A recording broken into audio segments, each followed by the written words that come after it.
Hello दोस्तों, नमस्ते, प्रणाम। आप सभी का वेलकम है हमारे दिव्या ब्लॉग में। तो आप लोग कैसे हैं? उम्मीद करती हूँ कि आप लोग बहुत अच्छे होंगे। तो आज मैं फिर से आप लोग को एक सॉन्ग सुनाऊंगी। अगर सॉन्ग अच्छा लगेगा तो लाइक कमेंट जरूर कीजिएगा और वीडियो को ज़्यादा से ज़्यादा शेयर कीजिएगा।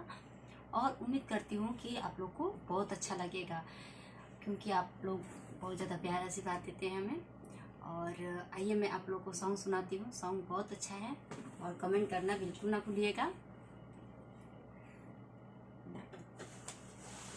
आइए मैं आप लोग को सॉन्ग सुनाती हूँ।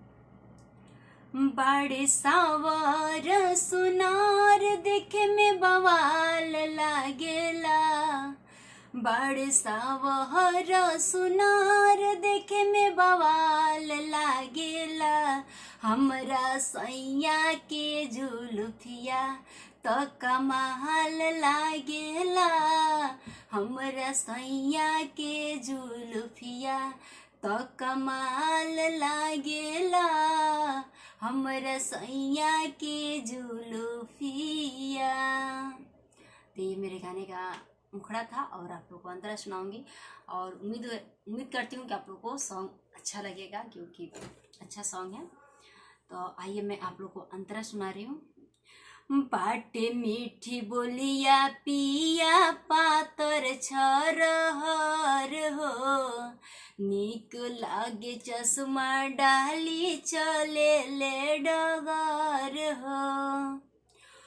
बाटे मीठी बोलिया पिया पातर छरहर हो। नीक लागे चश्मा डाली चले ले डगर हो। सूट बूट पेन्ही हीरो जस निहाल लागेला। सूट बूट पेन्ही हीरो जस निहाल लागेला। हमरा सैया के जुल्फिया तो कमाल लागेला। हमरा सैया के जुल्फिया तो कमाल लागेला। हमरा सैया के जुल्फिया।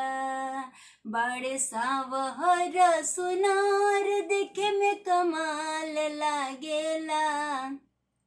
बड़े सावर सुनार देखे में बवाल लागेला।